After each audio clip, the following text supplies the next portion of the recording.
So something that I guess has even brought more this to the light, because in the world at the moment, especially now through this crisis, we're seeing anxiety going through the roof. Anxiety disorders beforehand was already going through the roof. And I guess the way before the pharmaceutical companies used to deal with this, the way psychiatrists, psychologists used to deal with it before pharmaceutical companies came in, I should say, is they used to look at people's lives and how they were actually living. And this is how they used to deal with it, because they used to think anxiety was something general telling us how to change our lives. And then since this has become a global pandemic in itself, is that when you actually look at the way we're living, like we got 4,000 messages a day coming at us, we got technology taking over our jobs. The more automated things come, I guess the busier we become, the harder life becomes, the more stressed we become as well, because we've got so many things throwing all this information at us all at once, and not to realize to make us into like more hyper aware, hyper stress, all this other stuff.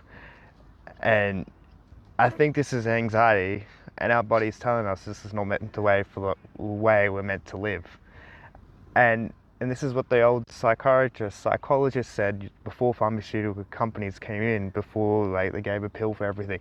Nothing against the pharmaceutical companies and the pill. I think there's some purpose in that, but with these mental illness and problems and disorders, they're telling us something. Something's not right.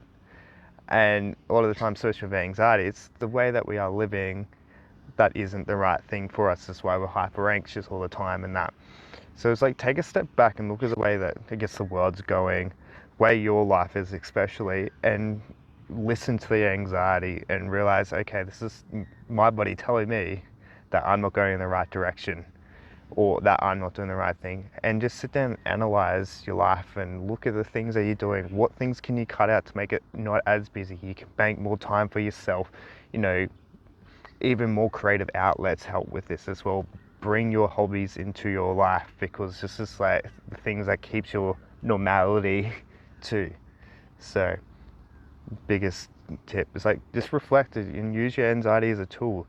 As it comes up, it's like, is this just like, if it's really, really coming up, and look at the way you're living life and be like, is this what I'm meant to be doing, or what should I be taking out? What should I be changing?